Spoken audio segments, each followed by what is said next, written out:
Welcome back to the channel, guys. So today we'll be learning about Aristotle and what were the contributions in psychology. तो Aristotle जो थे वो एक ancient Greek फ़िलोसोफ़र और polymath थे। That is उन्होंने बहुत लार्ज नंबर ऑफ सब्जेक्ट्स पे उनकी राइटिंग्स लिखी हैं और he was one of the great philosopher on in his time. इन्होंने natural sciences, philosophy, politics, linguistics, psychology और आर्ट्स ऐसे कई सारे सब्जेक्ट्स पे अपनी राइटिंग्स लिखी हैं।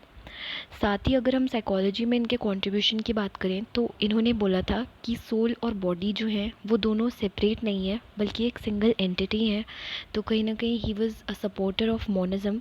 एंड इन्होंने साथ में ये बोला था कि जो नॉलेज होती है वो हमारी एक्सपीरियंसेस से आती है। वो कहीं ना कहीं हम जब जब लाइफ में ग्रो करते हैं और धीरे धीरे जैसे हमारे एक्सपीरियंसेस बढ़ते रहते हैं वैसे वैसे हमें नॉलेज मिलती है और नॉलेज हमारे विद इन नहीं बल्कि बाहर से हमें मिलती है। तो he was also a follower of deductive reasoning और कहीं ना कहीं ये एम्पेरिसिज्म पे फोकस करते थे क्योंकि इन्होंने एक्सपीरियंसेस की बात करी। साथ ही इन्होंने एक बहुत ही फेमस बुक लिखी थी जिसका नाम था Peri Psyche, which is about the mind. And इन्होंने इस बुक में ये लिखा था कि जो माइंड होता है वो ही एक प्राइमरी रीज़न होता है हमारी बॉडी की फंक्शनिंग का और हमारे एग्जिस्टेंस का।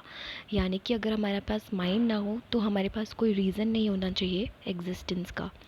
और इनका मेन फोकस था ऑब्जर्वेशन पे, इसीलिए इन्होंने ह्यूमन मेमोरी के बारे में भी बहुत कुछ लिखा है और उसमें इन्होंने बताया है कि किस तरीके से ह्यूमंस जो हैं एक दूसरे को ऑब्ज़र्व करके या किसी भी चीज़ को ऑब्ज़र्व करके चीज़ों को याद रख पाते हैं।